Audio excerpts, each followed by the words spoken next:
नमस्कार। जिसने खुद को नहीं जाना उसने जीवन के फलसफे को नहीं समझा। क्या हमें हमारी ताकत पता होनी चाहिए? क्या अपनी क्षमताओं को जानना ज़रूरी है? तो इसी से जुड़ी हुई एक छोटी सी कहानी मैं आप लोगों के लिए आज लेकर आई हूँ।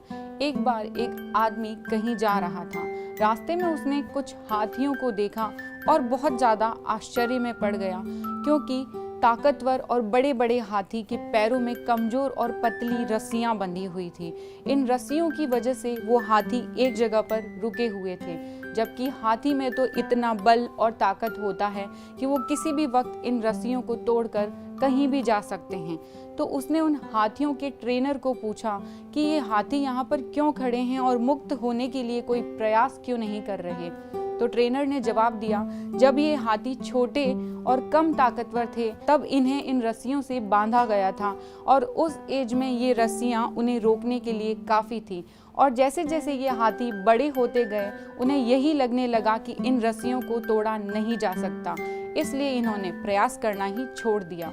वो आदमी ट्रेनर के जवाब से बहुत प्रभावित हुआ कि ऐसे शक्तिशाली जानवर अपने आप को कभी भी स्वतंत्र कर सकते हैं, फिर भी अपनी ही कल्पना में फंस जाते हैं और अपनी क्षमताओं को नहीं पहचान पाते हैं और ये सोचने लगते हैं कि वे ऐसा करने में सक्षम है ही नहीं। इन हाथियों की तरह हम में से भी कई लोग बस एक बिलीफ को मानकर बैठ जाते हैं कि हम कुछ नहीं कर सकते, क्योंकि उसे करने में हम एक बार पहले असफल हो चुके हैं। लेकिन हमेशा याद रखें, असफलता सीखने का एक पार्ट है। हमें कभी भी प्रयास को नहीं छोड़ना चाहिए, क्योंकि हमें नहीं पता कौन सा अटेम्प्ट बस आखिरी अटेम्प्ट होगा और उसके बाद सक्सेस हमारे सामने होगी। तो अपनी क्षमताओं को पहचानें और याद रखें, अपनी क्षमताओं को पहचानने वाला ही आगे बढ़ सकता है, क्योंकि मनुष्य जब स्वयं के अंदर झांकता है तो उसे एक नई ताकत मिलती है।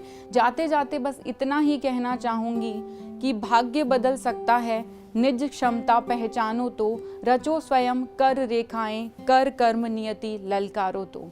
धन्यवाद।